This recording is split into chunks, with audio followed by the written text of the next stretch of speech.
एक नदी में एक मगरमच्छ रहता था। वह बहुत चालाक था। बहुत सारी मछलियों को खाने के बाद उसने सोचा क्यों न इंसानों को खाया जाए। एक दिन एक आदमी नदी में नहा रहा था। मगरमच्छ ने उसे पकड़ लिया और खींचकर नदी के अंदर ले गया। मगरमच्छ को कई दिनों का भोजन मिल चुका था, लेकिन उस आदमी को मगर ने खा लिया। यह बात आसपास के कई गांवों में फैल गई। अब कोई भी नदी के पास नहीं जाता था। मगरमच्छ का मन बहुत परेशान रहने लगा। उसे शिकार करने का मौका नहीं मिल रहा था। एक दिन वह पानी के अंदर तैरकर मछलियों को खाने की कोशिश कर रहा था।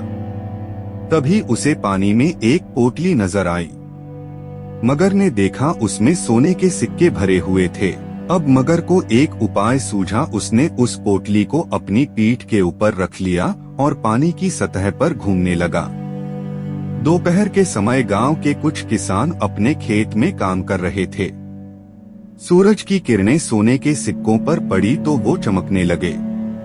उसकी चमक देखकर एक किसान नदी के पास आया तो उसे सोने के सिक्कों से भरी पोटली नजर आई। दूर से उसे पोटली के नीचे मगर जो कि पानी के अंदर था वह नहीं दिखा। वह किसान सोने के लालच में जैसे ही पानी में गया, मगर ने उसका पैर पकड़कर खींच लिया। अब मगर का यह हर दिन का काम हो गया। वह दोपहर के समय नदी के किसी न किसी किनारे पर अपनी पीठ पर सोने के सिक्कों की पोटली रखकर पहुंच जाता। सीधे सादे गांव वाले सोने के लालच में मगर का शिकार बन जाते थे। कई गांव में यह बात फैल जाती है कि मगरमच्छ लोगों का शिकार कर रहा है, लेकिन किसी को भी यह नहीं पता लगता कि मना करने के बाद भी लोग नदी के पास क्यों चले जाते हैं। एक दिन सभी गांव वालों ने मिलकर पंचायत की। उसमें फैसला लिया गया कि नदी के किनारे पर पहरा देने के लिए गांव के कुछ नौजवान जो दूर खड़े रहकर नदी पर नजर रखेंगे कि कोई नदी में न जाए। गांव के नौजवानों को नदी के किनारे पर खड़ा कर दिया गया। मगरमच्छ ने जब यह सब देखा तो वह कुछ दिन के लिए वहां से दूर चला गया। पोटली को उसने एक पत्थर के नीचे छुपा दिया। जब से नदी के किनारे लोगों को खड़ा किया गया, एक भी आदमी के मरने की खबर नहीं आई। कुछ दिन बाद लोग बेफिक्र हो गए। उन्हें लगा कि मगरमच्छ नदी के साथ कहीं और चला गया। धीरे धीरे नदी के आसपास से लोग हट गए और अपने अपने काम में लग गए। कुछ दिन सब ठीक चलता रहा, लेकिन 2 महीने बाद ही फिर से गांव के लोग गायब होने लगे। इससे सब बहुत परेशान हो जाते हैं। गांव वाले इकट्ठे होकर कलेक्टर साहब के पास जाकर फरियाद करते हैं।